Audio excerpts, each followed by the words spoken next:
Programme मुकाबले में खुशामदीद। मैं हूं रबिया एहसन और मेरे साथ मौजूद हैं आमिर मतीन। और आज के प्रोग्राम में जो टॉपिक्स हम शामिल करेंगे उसमें सबसे पहले खैबर पख्तूनख्वा की सियासत में बड़ा मोड़। सुहेल अफरीदी 90 वोट लेकर नए वजीर आला मुंतखब, जबकि 73 वोट दरकार थे। ऑपोजिशन का एहतजाज, वॉकआउट और इंतखाब को गैर आईनी करार देकर अदालत जाने का ऐलान। अली अमीन गंडापुर के इस्तीफे पर गवर्नर का एतराज, दस्तखत मुख्तलिफ करार, लेकिन गंडापुर कहते हैं दोनों दस्तखत मेरे ही हैं। सियासी बहरान खत्म हो गया या इसमें इजाफा हो गया है? दूसरी जानिब पाक अफगान सरहद पर कशीदगी उरूज पर। पाकिस्तान की अफगान सरजमीन पर जवाबी कार्रवाई, 6 मकामात पर हमले, 19 अफगान पोस्टों पर कब्जा, 200 से जायद अफगान तालिबान हलाक, जबकि पाक फौज के 23 जवान शहीद हुए। दहशतगर्दी के खिलाफ यह अब तक की सबसे बड़ी जवाबी कार्रवाई करार दी जा रही है। इसी दौरान साबिक अमरीकी सदर डोनाल्ड ट्रंप का नया दावा, कहते हैं पाकिस्तान और अफगानिस्तान के दरमियान जंगबंदी कराने में मदद दूंगा और कोशिश जरूर करूंगा। नोबेल इनाम तो नहीं मिला, लेकिन अपनी महारत का जिक्र जरूर कर दिया। और गजा में अमन की किरण, वजीर आजम शहबाज शरीफ शर्म उल शेख पहुंच गए, जहां गजा अमन मुआहदे पर दस्तखत की तकरीब में शरीक होंगे। हमास ने 20 इसराइली और इसराइल ने 1968 फलस्तीनी कैदी रिहा कर दिए। इन तमाम मौज़ूआत पर आज के प्रोग्राम में तफसीली गुफ्तगू करेंगे। आमिर साहब, ओवर द वीकेंड काफ़ी कुछ होता रहा और ख़ास तौर पे जो डेवलपमेंट हुई वो ये वज़ीर आला के हवाले से आज हमने देखा कि उन्होंने हलफ ले लिया। इसके अलावा जो ये अफ़गान और पाक सरहद पर होता रहा, ये काफ़ी हैपनिंग किस्म का दिन गुजरे हैं। जी, ये वीकेंड बहुत ही भरपूर था और पूरे पाकिस्तान के अंदर जो है दाखिली सूरत हाल में कोहराम रहा। खैबर पख्तूनख्वा में जिस तरह आपने इब्तदाई में ज़िक्र किया कि वहाँ एक नए वज़ीर आला को इलेक्ट किया गया, जो कि इलेक्शन अभी सियासी बहरान भी एक बना हुआ है और आइनी बहरान भी बना हुआ है। साथ में खित्ते की सियासत भी हीटअप हुई और पाकिस्तान और अफ़गानिस्तान के दरमियान झड़पें हुई और जिसके अंदर 19 जो है पोस्टों के ऊपर पाकिस्तानी फ़ौज ने कब्ज़ा कर लिया है अभी, और 23 पाकिस्तानी अफवाज के जो है शहीद हुए हैं और 200 के करीब जो हैं अफ़गानी उसके अंदर मारे गए हैं। और इसके साथ ही ऐसे मौके पे हो रहा है कि जब अफ़गानिस्तान और इंडिया के ताने बाने बढ़ रहे हैं और अफ़गानी वज़ीर ख़ारजा जो है मुत्तकी साहब जो है इंडिया में मौजूद हैं, सो ख़ित्ते की अलाइनमेंट भी यहाँ तब्दील हो रही है ऐसे मौक़ों पे कि दुनिया भर की अलाइनमेंट जो है इस वक्त शर्म उल शेख में जो है मीटिंग जारी है कि हमास के अंदर वक्ती तौर पे तो सीज़ फायर हुआ है, पर देखना ये है कि वो देर पा होता है या नहीं होता। अभी मैं क्विकली मेहमानों के ज्वाइन करने से पहले दे दूं कि खैबर पख्तूनख्वा तीनों आपस में ये जो चीज़ें हैं वो जुड़ी हुई हैं, जो इंटरलिंक्ड हैं और जुड़ी ऐसे हैं कि जो खैबर पख्तूनख्वा जो है वहाँ वो एक फ्रंट लाइन हमारा सूबा है और अफ़गानिस्तान के साथ उसकी सरहद लगती है और वहाँ किसी किस्म की भी इस वक्त ख़ास तौर पे, वैसे भी मगर इस वक्त ख़ास तौर पे कोई बहरान जो है हमारे लिए अच्छी खबर नहीं है। पर वहाँ बहरहाल एक बहरान वहाँ पे चल रहा है और मैं समझता हूँ वो गैर ज़रूरी बहरान है, वो ऐसे मौके पे ये बहरान होना नहीं चाहिए था। मगर बहरहाल उसकी बैकग्राउंड तफसीलात आप बता चुकी हुई हैं कि वहाँ पे अली अमीन गंडापुर साहब ने इस्तीफ़ा दिया, गवर्नर साहब ने कहा जी ये पहले अंग्रेज़ी में दे दिया है हैंड रिटन, उन्होंने हैंड रिटन भी भिजवा दिया, पहले वो मान नहीं रहे थे, फिर उन्होंने कहा जी ये दस्तखत नहीं मिल रहे, वो मेरे पास हाजिर हों। और इस दौरान में पीटीआई ने इलेक्शन दरमियान में करवा लिए और उनको तमाम तर बज़ामत के बावजूद जो है 73 वोट चाहिए चीफ मिनिस्टर बनने के लिए। टोटल उनके 92 अफराद थे और उन्होंने 90 वोट लिए। 91 वोट जाहिर है वो स्पीकर का था जो वो नहीं डाल सकते।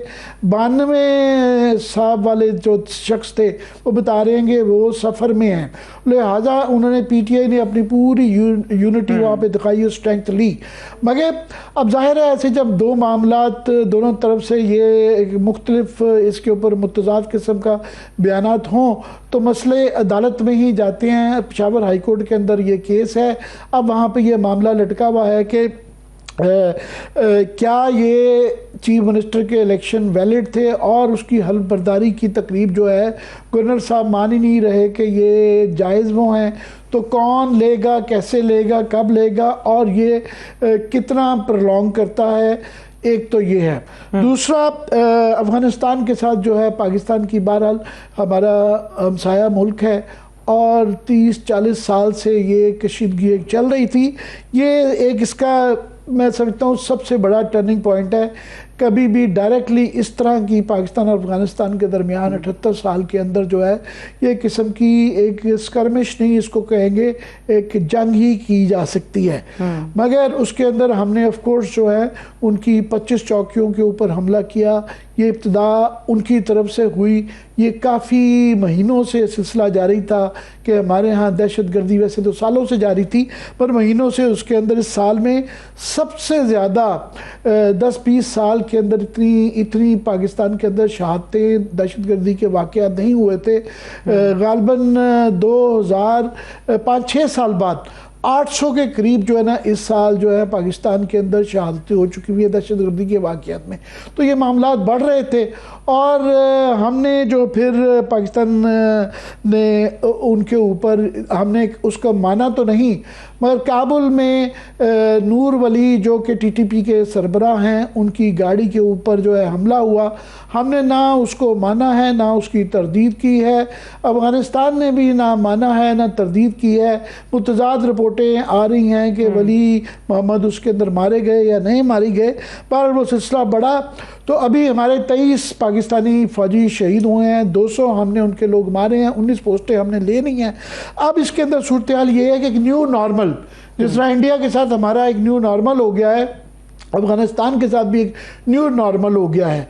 वक्ती तौर पे थोड़ी सी अभी कहने को सीज़ फायर हुआ है, मगर पाकिस्तान ने इस न्यू नॉर्मल में एक बात पहली दफ़ा वाज़े की है कि हमने अभी अपना हक रखते हैं जवाबी कार्रवाई का, कि आइंदा पाकिस्तान में कभी दहशतगर्दी अगर होगी या हमारी पोस्टों के ऊपर कोई हमला किया गया तो हम हक रखते हैं हॉट परसूट का।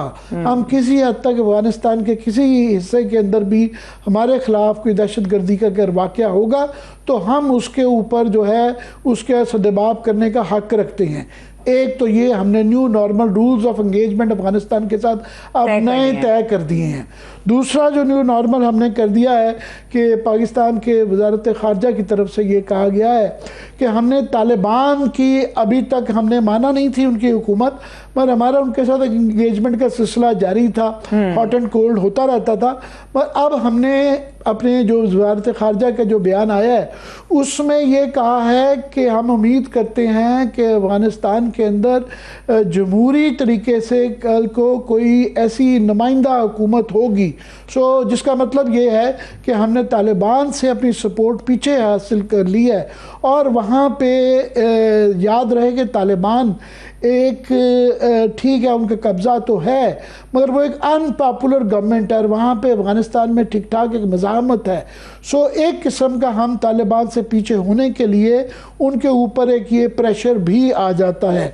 तीसरा एक न्यू नॉर्मल जो अब हमारे साथ हो गया है, पहले हम अफ़गानिस्तान और पाकिस्तान को डील कर रहे थे, मगर क्योंकि अफ़गानिस्तान ने इंडिया के सख्त ऐन उस वक्त ये वाक़यात पेश आए जबकि उनके वज़ीर ख़ारजा मुत्तकी दिल्ली में थे और वहाँ पे बैठ के उन्होंने पाकिस्तान के ख़िलाफ़ बयानात दिए, जिसको हमारे लिए ये एक रेड लाइन थी और रेड लाइन है। और आइंदा जो है दुआ की जा सकती है क्योंकि हमें बड़ा एक हमारा हमसाया मुल्क है जो है मुस्लिम हमसाया मुल्क है। सो कैसे ये बैलेंसिंग एक्ट चलेगा और हमारी दाखिली सूरत हाल का भी उससे ताल्लुक़ है। लास्टली जो है कि जो इस वक्त शर्म शेख के अंदर जो है वहाँ पे वक्ती तौर पे तो सीज़ फायर हुआ है। आपने अपनी दाइये में कहा कि उम्मीद की किरण जागी है, कि उम्मीद की किरण ये है कि वहाँ पे कम अज़ कम जो है वो गाज़ा के लोग जो भूखे मर रहे थे, दवाइयाँ नहीं थी, उनको कम अज़ कम ह्यूमैनिटेरियन इमदाद पहुँची है खाने पीने की, और लोग दुनिया को मौका मिल रहा है देखने का क्या तबाह हुई। क्या ये जो इस वक्त शर्म शेख में प्रेसिडेंट ट्रंप वहाँ पहुँचे हुए हैं, पहले उन्होंने इसराइल की असम्बली से खिताब किया, अब वो मिस्र के अंदर शर्म शेख में हैं, प्राइम मिनिस्टर शहबाज शरीफ भी हैं और भी मुस्लिम ममालिक वहाँ पे हैं। वहाँ पे साइन तो है मगर दुनिया भर की निगाहें इस पे लगी हैं कि क्या ये सीज़ फायर वहाँ पे ठहरता है, क्या ये गाज़ा में अमन की इब्तिदा हो सकती है, पहली स्टेज तो गुजर गई कि 20 उनके जो यरगमाली थे हमास ने वापस कर दिए, उनकी लाशें उनको वापस कर दी। उन्होंने 1968 के करीब फ़लस्तीनी जो कैदी थे वो वापस कर दिए। तो इसके बाद जो है अब ये प्रेसिडेंट ट्रंप पे बहुत ज़्यादा डिपेंड करता है कि उनकी एक मायूसी तो उनको हुई है कि उनको नोबेल प्राइज़ नहीं मिला, मगर बहरहाल उन्होंने अभी क्रेडिट लिया है कि मैंने ये 8वीं जंग ख़त्म करवाई है। तो क्या ये वो इसी जंग को ख़त्म करवाने में ही आइंदा जो है राग़िब होंगे? और उन्होंने ईरान की तरफ जो है अमन की भी इशारा दिया है, और उन्होंने अपने बयान में ये पाकिस्तान और अफगानिस्तान के मुतालिक भी कहा है कि वो ये 9वीं जंग का भी सुलह की कोशिश करेंगे। तो ये तीनों वाक़यात हैं जो कि हमारे दाखिली भी हैं, जो खित्ते की मसाइल से जुड़े हुए हैं, और खित्ते के अंदर मशरिक़ वुस्ता तक इसके शोले पहुंच रहे हैं। सारा इंटरलिंक्ड है इस वक्त जो है। ब्रेक के बाद डिस्कशन को कंटिन्यू करेंगे।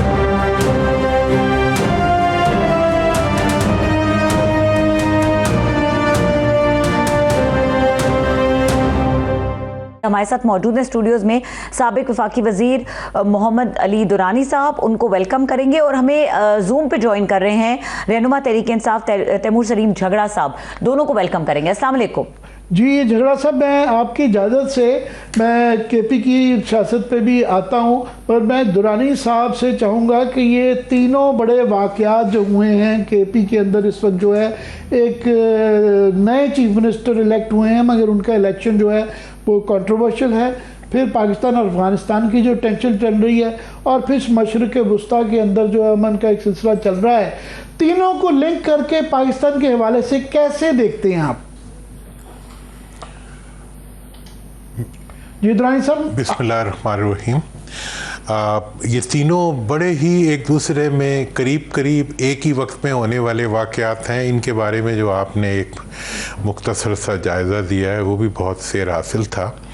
देखें, अब जो एक तो ताल्लुक़ है जहाँ तक अफ़गानिस्तान के हालात का ताल्लुक़ है, तो अफ़गानिस्तान के हालात इस वक्त मेरा ख़्याल ये है कि वाकई जैसे आपने कहा भी इतने सीरियस कभी भी नहीं रहे, इतने ज़्यादा नुकसानात हमने इससे पहले कभी नहीं देखे। और इस वक्त जो बहुत ही हाई जिसे कहते हैं ना कि जी हाई कॉस्ट पे हम इस सिचुएशन को डील कर रहे हैं, और बहुत हमारे जवान नहीं हमारे ऑफिसर्स जो हैं वो इसमें बहुत बड़ी बड़ी कुर्बानियाँ दे रहे हैं।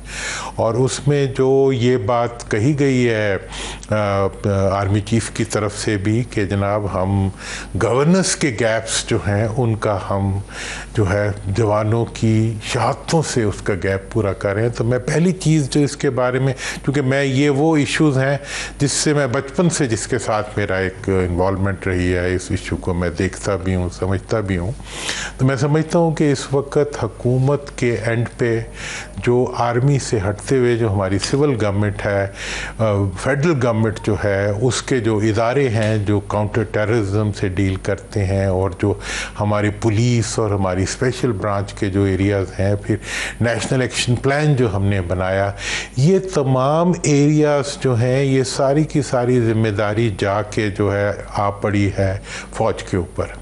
और हुकूमत जो है वो बड़ी बुरी तरह से फेल हो रही है अपनी रिस्पॉन्सिबिलिटीज़ को मतलब इस वक्त आप ये देख लें कि आज हुकूमत तो नज़र ही नहीं आ रही है। हाँ, हुकूमत आज के दिन तक पाकिस्तान में कोई एक भी सेफ सिटी नहीं है प्रॉपरली। लाहौर भी नहीं है इस वक्त, इस्लामाबाद भी नहीं है, मतलब आधे कैमरे ख़राब हैं आधे चल रहे हैं, और बाकी जबकि इन हालात में से गुजरते हुए हमारे पूरे मुल्क को एक सेफ सिटी के कंडीशंस पे पूरा उतरना चाहिए था। लेकिन तमाम अच्छा, फिर उसी तरह से नेशनल एक्शन प्लान के किसी भी पॉइंट के ऊपर हम हाँ ब्लेम गेम करवा लें, मतलब मरकज़ी हुकूमत के बड़े बड़े वज़रा के बयानात दे के जो है वो दूसरों को एक्यूज़ करेंगे, अपनी रिस्पॉन्सिबिलिटीज़ को कभी भी वो रिस्पॉन्ड नहीं करते। तो इसलिए मैं समझता हूँ कि ये जो चैलेंजेस इस वक्त हमें अफ़गानिस्तान की तरफ से दहशतगर्दी के रेफरेंस से दरपेश हैं, ये बहुत सीरियस हैं, और इसके ऊपर कौमी सतह के ऊपर एक सोच की। जब ये 14 बने थे पॉइंट्स 2014 में, जब 20 पॉइंट्स बने थे, उस वक्त सब पार्टीज इकट्ठी बैठी थी और उन्होंने एक एक्शन प्लान फिर 21 में उसको रिविजिट किया। फिर दरमियान में बहुत कम भी हो गई थी टेररिज्म। तो इस लिहाज से ये एक बात है। और दूसरा ये है कि जो इस वक्त अफ़गानिस्तान में चेंज ऑफ रजीम का जो एक नया जिसकी तरफ आपने इशारा भी फरमाया, अब मैं समझता हूँ कि ऐसी कोई भी चीज़ होगी तो उसमें यकीनी तौर पर बैनुल-अक़वामी क़ुव्वतें भी इन्वॉल्व होगी। और ये चेंज जो होगा ये पाकिस्तान के लिए फिर भी कोई अच्छी खबर नहीं होगी, अफगानिस्तान के लिए भी अच्छी खबर नहीं है। वो बैक टू स्क्वायर वन, मतलब पिछली अफगानिस्तान से अच्छी खबर आए हुए दाइयाँ हो गई हैं। ये अगेन जो है, फिर हमें एक खबर मिली थी कि जी वहाँ तालिबान आ गए, उसको भी बड़ा सेलिब्रेट किया गया था। जिन इदारों ने सेलिब्रेट किया आज वही उसके ऊपर जो है एतराज़ भी उठा रहे हैं। लेकिन चले, ये एक अफगानिस्तान की जो सूरत हाल है वो तो ये है। दूसरा KPK जो है, देखें KPK एक फ्रंट लाइन हमारा प्रोविंस है, और वैसे भी हमें जो बॉर्डर प्रोविंसेस हैं वो खा KPK हो या बलूचिस्तान हो, इनको हमें एक स्पेशल ट्रीटमेंट देना चाहिए और इनको एक स्पेशल फैसिलिटेशन मिलनी चाहिए फेडरल गवर्नमेंट की तरफ से। मैं आपकी इजाज़त से तैमूर खान से KP का आपने कर दिया तो डायरेक्ट इतला ले लूँ, क्योंकि ये गालबन पेशावर में बैठे हुए हैं। तैमूर खान, ये आपने इलेक्शन करवा लिए और जिस तरह दुरानी साहब कह रहे हैं कि इस वक्त एक कॉन्टेक्स्ट है कि पाकिस्तान भर में जो है एक सिचुएशन है और ख़ित्ते में अफ़गानिस्तान के साथ ये चलने के बाद KP के अंदर जो है ज़्यादा ये हसासियत उसकी बढ़ जाती है। आप लोगों के पास मेजॉरिटी थी PTI की, आपने प्रूव की, क्या अर्ज़ था कि अगर थोड़ा एक आध दिन का और इंतज़ार करके अदालत से ही ये मसला पहले हल करवा लेते? जो रेजिग्नेशन वाला था या टाइमिंग का था? टाइमिंग के ये वाला बहस के क्या 2 चीफ मिनिस्टर मौजूद हैं और रेजिग्नेशन उनका भी एक्सेप्ट नहीं हुआ। देखिए आमिर, माजरत के साथ जो स्टांस गवर्नर ने लिया वो तो मैलिफाइड साबित ही हो गया ना। ठीक है, उसका सबूत ये है कि उससे पहले ही आप परवेज रशीद साहब की बात देख लें, आप अता तारड़ की बात देख लें, इख्तियार वली की बात देख लें, कितने जो है वो गवर्नमेंट के स्पोक्समैन ने कह दिया कि हम जो है वो सुहेल अफरीदी को नहीं एक्सेप्ट करेंगे। भाई आप कौन होते हैं कि आप किसी भी MPA को नहीं एक्सेप्ट करते जो कि विल ऑफ द हाउस से आता है? ठीक है, क्योंकि यहां पे तो ये भी कहा जाता है कि ये तो हाइब्रिड निजाम भी नहीं है। अगर हाइब्रिड निजाम भी नहीं है तो मतलब इससे तो जो उनकी पोजीशन थी या फिर जो भोंडा एतराज था कि जो दो दस्तखत अलहदा है, जैसे कोई सरकारी मुंशी जो है वो ये एतराज उठा रहा है, ये तो that is just a joke. और वो मेरे ख्याल में आज कोर्ट ने भी कह दिया, आज कोर्ट ने जो है वो जो वहां पे केस आगे हुआ था, उन्होंने कहा था कि गवर्नर साहब जो हैं वो इतला दे दें whether he is willing to take the oath or not, right? मेरी एक सजेशन होगी आमिर, हर जो नई शुरुआत होती है वो it's potential for a new beginning. इसके पॉजिटिव सब देखें, यंग लड़का है, एजुकेटेड लड़का है, कबाइल से है, if he leads the right way तो ये एक हीलर जो है वो बन सकता है, सूबे के लिए गवर्नेंस का एक फ्रेश स्टार्ट हो सकता है। जो हमारी एक आईबॉल टू आईबॉल कॉन्फ्रंटेशन है रियासत के साथ, उसका टेम्परेचर कम कर सकते हैं। Why do want to start like this? इसकी जरूरत नहीं है ना। तो मेरी तो गवर्नर साहब को भी ये तजवीज होगी that he should go to court tomorrow और वो अपना ये इतराज जो फ्रैंकली रिडिकुलस है ये वापस ले लें, ताकि कहीं ना कहीं से जो है वो टेम्परेचर्स नीचे चले जाए, क्योंकि यहां पे कोई ग्रे एरिया नहीं है। This is black and white issue. जी दुरानी साहब, ये तैमूर खान जिस तरह इसको कह रहे हैं कि ये एक नई इब्तिदा हो सकती है और आप भी हीलिंग टच की जो बात कर सकते हैं, एक तो ये जाविया देखना है क्या, एक ये है कि वाइफ जिस तरह की आ रही हैं और ख़ास तौर पे सुहेल अफरीदी साहब से इनको डर है कि ये वफाक के साथ एक नई लड़ाई शुरू हो जाएगी। फिर उनकी तकरीर पहली के हवाले से ये पहले तो उनकी मुखालफत बहुत ज़्यादा ये वफाक की तरफ से आ रही थी और अब उनकी तकरीर का कि जी वो उनका ये कहना कि जी वो ऑपरेशन किसी किस्म का KP में नहीं होने देंगे, ये आप लगता है कि ये चीज़ें जो है नए इब्तिदा मुस्बत हवाले से चल रही है या मनफी? आमिर साहब, मैं तो जब से मैं ये मरकज़ी हुकूमत के मौक़िफ़ सुन रहा हूँ तो मुझे बहुत ही ज़्यादा दुख होता है। मतलब मैं इन सब हमारे दोस्त हैं, ये सब के सब एक किसी ना किसी किस्म के जमहूरी अमर से गुजरते हुए लोग हैं। भाई एक असम्बली का ये इस्तेहकाक है कि वो अपना लीडर ऑफ द असम्बली जो है उसको इलेक्ट करे, ठीक है। जिनकी मेजॉरिटी है उसी ने अपना लीडर इलेक्ट करना। इस्तीफ़ा लिखा हुआ नहीं आया, इस्तीफ़ा टाइप, मतलब इतनी बचपना मरकज़ी हुकूमत की तरफ से और वहाँ के जो उनके हैंडलिंग इंडिविजुअल्स हैं। और फिर मैं इंफॉर्मेशन मिनिस्टर के किसी मौक़े पे बात नहीं किया करता, लेकिन जो स्टेटमेंट्स इसके सिलसिले में एक फ़र्ज़ वाहिद के बारे में जो कि पार्लियामेंट का, उनकी लोकल असम्बली का मेंबर है, जो कि उनकी कैबिनेट का मेंबर रहा है, जिसके ऊपर किसी किस्म की कोई इस किस्म, वैसे तो इस वक्त कोई भी PTI वाला नहीं है जिस पे 150-200 मुकदमे ना हो, उस पर अगर हो तो कोई है, लेकिन इस किस्म का कोई चार्ज नहीं है जिसकी वजह से आप किसी को चीफ मिनिस्टर बनने या ना बनने के बारे में। ये तो वो है जो आप कहते हैं होना चाहिए। आपको इस वक्त जो अमली तौर पे सिचुएशन वहाँ पे जैसी है उसके अंदर ये मुस्बत इब्तिदा लग रही है या मनफी इब्तिदा लग रही है? मुझे सर, जो आमिर साहब, जो इस वक्त की कंडीशंस हैं, बॉर्डर कंडीशंस हैं, मुल्क की कंडीशंस हैं, मैं समझता हूँ कि ये जो सारा चेंज है, ठीक है जी, ये एक पॉजिटिव डायरेक्शन की तरफ जाने का पूरा पोटेंशियल रखता है।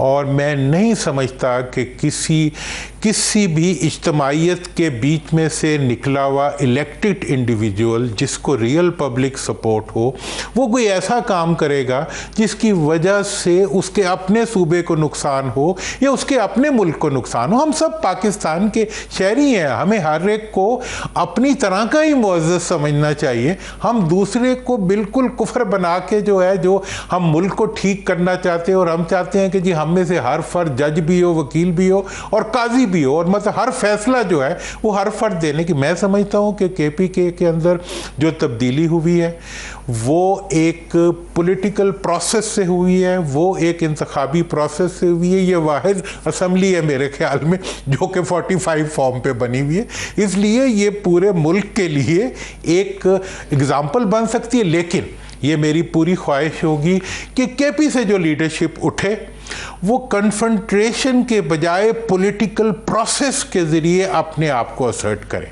मतलब यह है कि धरना, कब्ज़ा, तोड़ फोड़ के बजाय एक सियासी अमल के रास्ते से आगे बढ़ते हुए अपने एजेंडे को भी आगे बढ़ाएं और अपनी बाकी जहाँ तक देखें असम्बली की स्पीच होती है, बाहर की स्पीचेस होती हैं, उसमें मार्जिन देना चाहिए।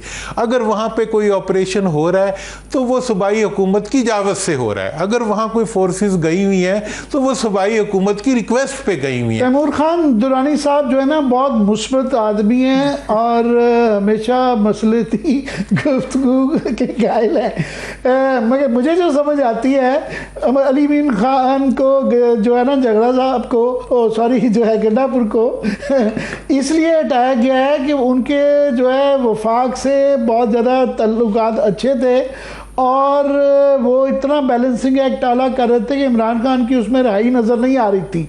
तो बुनियादी मकसद अगर वहाँ पे इमरान खान की रिहाई की तहरीक चलाना है सुहेल अफरीदी का, तो मुझे कोई अमन पसंद सूरत हाल नहीं नज़र आती। आप एग्री करेंगे मेरे इससे? आमिर, किसके लिए सवाल है? आपके लिए मैं कह रहा हूं कि उनको लाने का मकसद तो ये है इमरान खान की रिहाई करवाना, तो वो क्या पुरअमन तरीके से हो पाएगी? देखिए, मेरे ख्याल में जो दुरानी साहब ने कहा मैं उससे 100% अग्री करता हूं, और इसीलिए जब आपने मेरे से पहले पूछा मैंने कहा ये एक बहुत बड़ी अपॉर्चुनिटी हो सकती है। आपने कहा कि इमरान खान की रिहाई एक ऑब्जेक्टिव है, वो बिल्कुल एक ऑब्जेक्टिव है, वो हमारे ख्याल में इंसाफ का तकाजा है। लेकिन ये ना समझें कि या इमरान खान के लिए या हम में से किसी के लिए भी जो पार्टी में खैबर पख्तूनख्वा से बिलोंग करते हैं, आई होप जो नहीं भी बिलोंग करते, कि उनके लिए खैबर पख्तूनख्वा की तरक्की, पाकिस्तान की तरक्की, ये जो 3 साल से पॉलिटिकल क्राइसिस चल रहा है, ये नॉर्मलाइज करना कि ये एक प्रायोरिटी नहीं है। ये बिल्कुल एक प्रायोरिटी है। देखिए, वो मेरे ख्याल में मिसट्रस्ट इतना ज्यादा हो गया है कि किसी तरीके से उसे ब्रिज करना है। अब अनफॉर्चुनेटली जिस टाइप का अटैक सोहेल पे शुरू से हुआ वो ना सिर्फ गलत था, it was also in bad taste. उसमें एक एंटी पश्तून एलिमेंट नजर आ रहा था इम्प्लिसिटली। उसमें एक कोशिश की जा रही थी दोबारा से कि पीटीआई को तहरीके तालिबान से मिलाया जाए। ये चीजें आपके ख्याल में, यानी जो करते हैं उनके लिए पॉलिटिकल स्टेटमेंट्स हो सकती हैं, लेकिन ये हमारे लिए पॉलिटिकल स्टेटमेंट्स नहीं है। बिकॉज हमारा जीना मरना, हमारा सब कुछ इस मुल्क के साथ जुड़ा हुआ है। हाँ, जब उसमें गलत हो रहा है हम अपने जमहूरी हक के लिए लड़ेंगे, वो हमारा हक है, वही आप कहते हैं ना। तो आप 2-3 बड़े इश्यूज ले लें। देखिए, एक बड़ा अच्छा एग्जांपल है अफगानिस्तान का इशू। जब अफगानिस्तान के साथ कोई जंग हो रही होगी तो कोई पाकिस्तानी ये भी नहीं देखेगा कि सही गलत क्या है, हम अपने अफवाज के पीछे होंगे। लेकिन दैट डजंट मीन कि हम आपको पॉलिसी पे इनपुट नहीं दे सकते। हम खैबर पख्तूनख्वा में सबसे बड़े स्टेक होल्डर्स हैं ना। आपने इंडिया की जंग में ऑलरेडी देखा कि हर बंदा जो है वो मुल्क के कॉज में एक हो गया, और वही सोशल मीडिया जो आपने बंद किया था वो आपका जो है वो सीक्रेट वेपन बन गया इंडिया के खिलाफ। इसी तरह आप टेररिज्म का मसला देख लें, पीटीआई में एक बंदा नहीं है खैबर पख्तूनख्वा में जो कि टेररिज्म का खात्मा नहीं चाहता। लेकिन आपकी टेररिज्म की पॉलिसी में क्या आप चाहते हैं कि पॉलिटिकल गवर्नमेंट का इनपुट ना हो? ये जो था इशू जिसपे सोहेल आफरीदी साहब ने ये कहा कि वो किसी किस्म का केपी के अंदर जो ऑपरेशन नहीं होने देंगे, अगर तखरीबकारी के खिलाफ कोई ऑपरेशन होता है तो उसमें आप लोग क्यों रुकावट बनेंगे, आपको तो हिस्सा डालना चाहिए। आमिर, जो भी सही कार्रवाई होगी उसमें हिस्सा डालेंगे। जहां भी हमारे ख्याल में हमारा जमहूरी हक है कि हम ये इनपुट लें कि जो रास्ता इख्तियार किया जा रहा है वो बेहतर हो सकता है, उसमें हम बेहतरी की एडवाइस देंगे। ये तो इट इज आवर ड्यूटी ना। अगर आप मेरे से ज्यादा पावरफुल हो और मैं सिर्फ आपके हाँ में हाँ इसलिए मिला हूं कि मेरे ख्याल में आप जो है जो कह रहे हैं वही सुनना चाहते हैं, तो मैं आपके साथ, अपने साथ, इस मुल्क के साथ ज्यादती कर रहा हूं। मैं आपसे लेता हूं, मेरा ख्याल ये दुरानी साहब ने किसी बहुत अहम मीटिंग में जाना है। मैं चाहूँगा दुरानी साहब आखिरी बात आप लास्ट वर्ड्स अपने बता दें कि ये एक इब्तदा जो है, एक अगर सोचने की बात है, वाकई ये फूड फॉर थॉट है कि अफ़गानिस्तान का हमारा मसला जो है, हमारी सॉल्ट वैली वो ट्राइबल एरिया रहा है और वो हमेशा उनको बड़ी तकलीफ़ है, उसका जो ज़म कर दिया हमने सूबे के अंदर।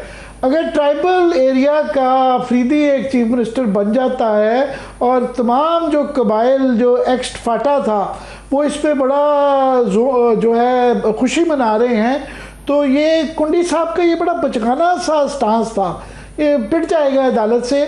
कैसे देखते हैं इसको आप? देखिए, मैं तो ये समझता हूँ कि इतना बचकाना था कि जितने के जिक्र करते हुए बंदे को शर्मिंदगी महसूस होती। मैं तो फ्रैंकली ये बात करूँगा, बहुत बचकाना। इवन पूरी गवर्नमेंट का जो मरकज़ी हुकूमत का जो इसके ऊपर स्टांस था या जो एक्शंस और स्टेटमेंट्स थे वो इतने मतलब चाइल्ड लाइक नहीं थे, चाइल्डिश थे। और इसी से आगे बढ़ते हुए इस वक्त मैं ये बता रहा हूँ कि ये मैं अग्री करूँगा झगड़ा साहब से कि ये एक बहुत बड़ी अपॉर्चुनिटी है पाकिस्तान के लिए, खुद केपीके के लिए। और एक और बात मैं आपको बताऊँ, देखें, अपोजिशन की हुकूमत है केपीके में, इसको एक्सेप्ट करें।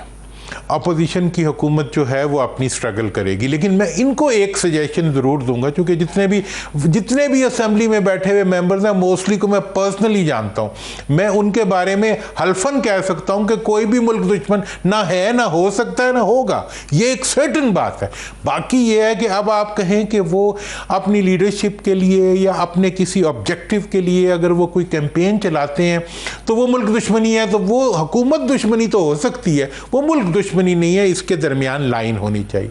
और एक और बात जो इस सिलसिले में मैं ज़रूर कहना चाहूँगा वो ये है कि पीटीआई को जो अब तहरीक शुरू करनी हो उसको एक सियासी जद्दोजहद का आगाज़ करना चाहिए, क्योंकि ये एक गैप है कि अभी तक नेशनल लेवल पे इतने पब्लिक इश्यूज हैं जिसके लिए हुकूमत पूरी कोशिश करती है कि किसी भी अपोजिशन पार्टी को उस तरफ ना जाने दिया जाए, उससे पहले उन्हें दहशतगर्द बना के अंदर कर दिया जाए।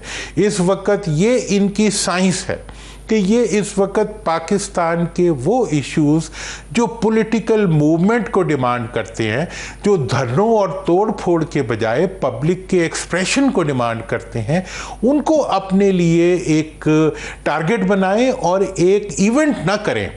इवेंट्स होते रहे हैं माजी में, अब इन्हें एक मुसलसल एक्टिविटी, एक मूवमेंट चलानी चाहिए जो कि मुल्क के अंदर जो इश्यूज हैं उनके लिए हो, इनकी लीडरशिप की रिहाई के लिए हो, और इनको जो चैलेंजेस पूरे मुल्क को दरपेश हैं उसके लिए ये अपना रोल प्ले करें, क्योंकि इस वक्त ये पाकिस्तान का सर है।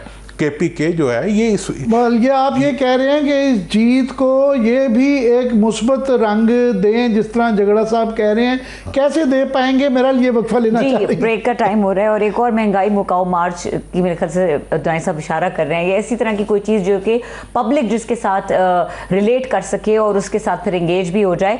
ब्रेक के बाद डिस्कशन को कंटिन्यू करेंगे। दाई साहब बहुत शुक्रिया, आपने हमसे एक्सक्लूसिव गुफ्तगू की, हमारे साथ रहिए। Welcome back. और आमिर साहब, जिस तरह दुराई साहब जिक्र कर रहे थे कि ये बहुत ज़रूरी है कि इस वक्त इस अपॉर्चुनिटी को, ये जो पूरा क्राइसिस था इसके नतीजे में जो ये अपॉर्चुनिटी निकली है, इसको किस तरह पॉजिटिव लेके चलना है। झगड़ा साहब भी साथ मौजूद है। मैं झगड़ा साहब से ही एक क्वेश्चन टॉस कर देता हूँ कि ये आप लोगों ने एक पॉइंट अपना प्रूव किया है कि 90 वोट डलवा लिए हैं डिस्पाइट वेरी बिग हर्डल्स, तो अब ये इसको कैसे मुस्बत उसमें अपनी मज़ामत भी करनी है और मुस्बत भी रखना है। चैलेंज बहुत है। सुहेल आफरीदी जो हैं, ठीक है आपने कहा कि नौजवान है ये, मगर यही उनकी खूबी है, यही उनका चैलेंज है कि वफाक के साथ चीफ मिनिस्टर को बाहर बैलेंस होकर चलना पड़ता है, और इस वक्त हसास सिचुएशन है, कैसे कर पाएंगे? आमिर, आसान तो नहीं है लेकिन पॉसिबल जरूर है। आसान इसलिए नहीं है कि अगर आसान होता तो 3 साल में सॉल्व हो जाता। 4-5 चीजें। नंबर 1, जहां तक सूबे में गवर्नेंस का ताल्लुक है, एक प्रायोरिटी, एक तरजीह, और मैं तो सुहेल को यही एडवाइस दूंगा कि हमने पहले 30 दिन में एक नई शुरुआत दिखानी है, राइट, ताकि ये नैरेटिव खत्म हो जाए कि गवर्नेंस जो है वो पीटीआई के लिए प्रायोरिटी नहीं है, हमेशा रही है। इसीलिए जो पीटीआई को, इमरान खान को वोट खैबर पख्तूनख्वा में 3 बार मिला है, तारीख में खैबर पख्तूनख्वा ने कभी कोई पार्टी 2 बार नहीं इलेक्ट की। और दूसरी बात जी ये कि अगर आप देख लें जो मिलिटेंसी के इश्यूज हैं, जो अफगानिस्तान के साथ इश्यूज हैं, अगर इनको सक्सेसफुली कामयाबी से निपटना है तो इसमें 2 चीजें जरूरी है। नंबर 1 कि उसकी पॉलिटिकल ओनरशिप हो, और वो पॉलिटिकल ओनरशिप तभी हो सकती है कि उसमें इन डेप्थ डिस्कशंस हो। मैं इसीलिए उसमें ज्यादा डिटेल में नहीं जाता क्योंकि वो डिस्कशंस गवर्नमेंट के बनने के बाद जो है वो होनी चाहिए, राइट। वो अगर हम पब्लिकली प्रेस पे करें तो वो शायद नामुनासिब होगा।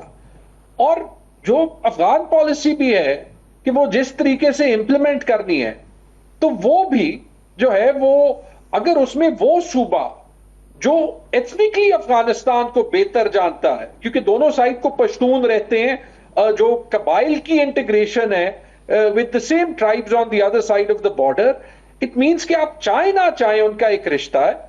जब आप इन दोनों चीजों में खैबर पख्तूनख्वा की हुकूमत की ओनरशिप ले लें तो फिर आप फेल नहीं हो सकते। इसीलिए आप देख लें कि 2018 और 2021 में जब सूबाई लेवल पे हम एक साथ काम कर रहे थे, तो वो 4 साल थे जहां पे Khyber Pakhtunkhwa despite being a frontline province, उसमें टेररिज्म के इंसिडेंट सिंध और पंजाब के बराबर थे। इसके अलावा आमिर जो तीसरी चीज है जहां पे दोनों साइड्स ने जो है वो ये अपॉर्चुनिटी इस्तेमाल करनी है, वो ये है कि मुल्क में इंसाफ का, कानून का, आइन का निजाम दोबारा आए। अब वो जिम्मेदारी आप सिर्फ हम पे नहीं डाल सकते, मिसाल के तौर पे अगर मैं गिला करूं कि मेरे से इलेक्शन लिया गया है, मुझे कहे कि यार 2018 में ये हुआ था, भाई मुझे क्या पता कि 2018 में क्या हुआ था।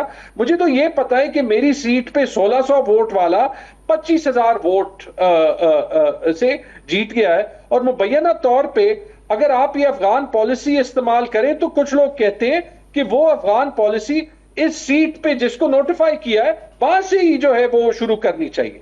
ये कार्ड मैंने कभी नहीं इस्तेमाल आप ये किया। मैं भी सुनता But this हूँ is- कि आप ये कह रहे हैं कि जो आपका मुखालिफ उम्मीदवार था वो अफगानी उसके होने का एक इल्ज़ाम था। ये भी दूसरा मैं चाहूँगा इसकी एक्सप्लेनेशन के साथ, ये जो आप कहते हैं कि सुहेल आफरीदी अगर ये कंट्रोवर्सी इनकी ख़त्म हो जाती है तो ये गवर्नेंस बेहतर करके दिखाएं, तो क्या अली अमीन गंडापुर गलत कर रहे थे और ये कैसे इस गवर्नेंस को टर्न अराउंड करेंगे? What will he do?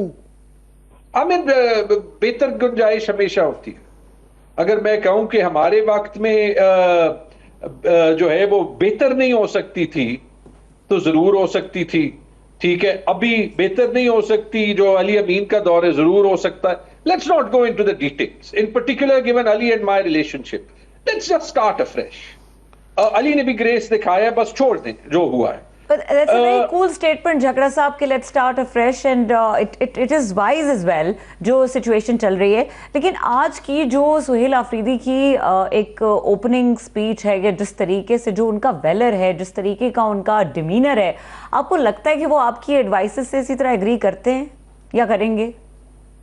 आप जो है ये स्टूडेंट पॉलिटिक्स से जो हमारे लड़के आए हैं, जो एक नई पॉलिटिकल क्लास है, इनको आप अंडर एस्टिमेट करते हैं। क्योंकि ये विरासत में पार्टियां और जो है वो बगैर कोई वर्क एक्सपीरियंस के जो है वो चीफ मिनिस्टरशिप और फॉरेन मिनिस्टरशिप नहीं लेते। इन पे नॉविस होने का इल्जाम लगता है ना, लेकिन जो पंजाब की वजीर आला है या जो पीपल्स पार्टी के किंग हैं या को किंग हैं, उनसे इनका एक्सपीरियंस भी ज्यादा है, उनसे इनकी पॉलिटिकल पेडिग्री भी ज्यादा है। क्योंकि आपकी पॉलिटिकल पेडिग्री जो है वो इससे नहीं होती कि आपका बाप कौन था, आपका दादा कौन था। ऑब्वियसली उसका एक रोल होता है, ठीक है। ये एक्चुअली एक इतनी खुशाइन बात है कि जो है वो मैं सोच रहा था इस पे कि एक नॉर्मल वर्कर ये ख्वाब देख सके कि मैं किसी दिन जो है वो चीफ मिनिस्टर बन सकता हूं, प्राइम मिनिस्टर बन सकता हूं। ये तो सियासत को तब्दील कर देगी।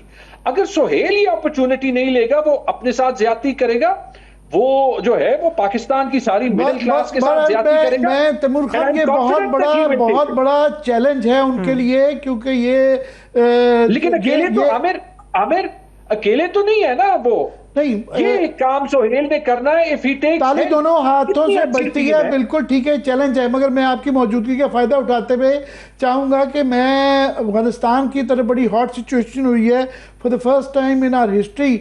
हमने उनके साथ एक तकरीबन मिनी जंग की है और अभी वो चल रही है, क्योंकि न्यू नॉर्मल अब हमारा हो गया है कि हमने कहा है कि आइंदा हमारे यहाँ अगर कभी दहशतगर्दी की वाक़या यहाँ हुआ और उसकी जड़ें अफगानिस्तान में हुई तो हम हॉट परसूट की पॉलिसी करेंगे, और हम जो है वहाँ उनका जो नेक्सस इंडिया के साथ है वो एक नई यहाँ पे कॉम्प्लिकेशन क्रिएट करता है। कैसे इसको देखते हैं in the long run and short term? Aamir, short term में तो जो है वो है, और मैं इसलिए सिर्फ मोहतात होऊंगा कि in the middle of a battle, देखिए मुझे अपने अल्फाज में मोहतात होना चाहिए, स्पेसिफिकली बिकॉज जो हमारा इन्फ्लुएंस है खैबर पख्तूनख्वा में वो बाकी किसी भी पॉलिटिकल फोर्स से कई दर्जे ज्यादा। तो जो हमारे जवानों की शहादतें हैं, जो उनका बैटलफील्ड पे रोल है, कोई ऐसे पीटीआई का लड़का नहीं होगा जो उसके पीछे खड़ा नहीं होगा। क्या हमारी अफगान पॉलिसी बेहतर हो सकती है? क्या हमारी और अफगानिस्तान की आईबॉल टू आईबॉल कॉन्फ्रंटेशन होनी चाहिए? क्या हमें रेफ्यूजीज को उस तरीके से देखना चाहिए जिस तरीके से जो है वो हम देखते हैं? क्या आप मुझे कहते हैं कि इसमें कोई भी चीज जो है वो बेहतर नहीं हो सकती? एक खास पहलू पे आपका व्यू चाहूंगा कि हमने 30-40 साल से वहां पे जो रिग्रेसिव रिलीजियस एक्सट्रीमिस्ट जो फोर्सेस थी उनका साथ दिया, पहले मुजाहिदीन का, 2 दफा तालिबान का। वो दोनों दफ़ा हमारे जो भी मफादात थे वो सही तरीके से प्रोटेक्ट नहीं हुए। पहली दफ़ा फ़ॉरेन ऑफिस की तरफ से ये इशारा गया है कि हम जो है तालिबान के अलावा भी वहाँ पे नुमाइंदा हुकूमत है उसको फ्यूचर में वो देखते हैं कि होगी, जिसका मतलब ये इन्फर किया जा रहा है कि हम फोर्सेस अदर दैन तालिबान उनको भी एंगेज कर रहे हैं। कैसे देखते हैं इसको आप? आमिर, ये बड़ा कॉम्प्लिकेटेड इशू है, लेकिन जिस दिन हम अफगानिस्तान के साथ अपनी रिलेशनशिप ठीक करेंगे तो आपके सारे जो है वो पाकिस्तान के मगरबी इलाके की तकदीर बदल जाएगी। ये अफगानिस्तान को फॉरेन पॉलिसी आउटसोर्स करना नहीं है, ये आपके जो दो फ्रंटलाइन सूबे हैं बलूचिस्तान और खैबर पख्तूनख्वा, उनकी प्रॉस्पेरिटी का एक नुस्खा उसको समझ लें। खैबर पख्तूनख्वा का जो कंपेटिटिव एडवांटेज है वही है कि हम जो है वो कॉन्ड्री हो सकते हैं, वो रास्ता हो सकते हैं जो पूरे सेंट्रल एशिया के साथ तिजारत का जरिया बन सकता है। जी, तैमूर खान झगड़ा हमारे साथ मौजूद थे, एक्सक्लूसिव गुफ्तगू कर रहे थे। और आमिर साहब, प्रोग्राम का वक्त खत्म हो गया, देखने के लिए शुक्रिया, इजाजत दीजिए, अल्लाह हाफिज।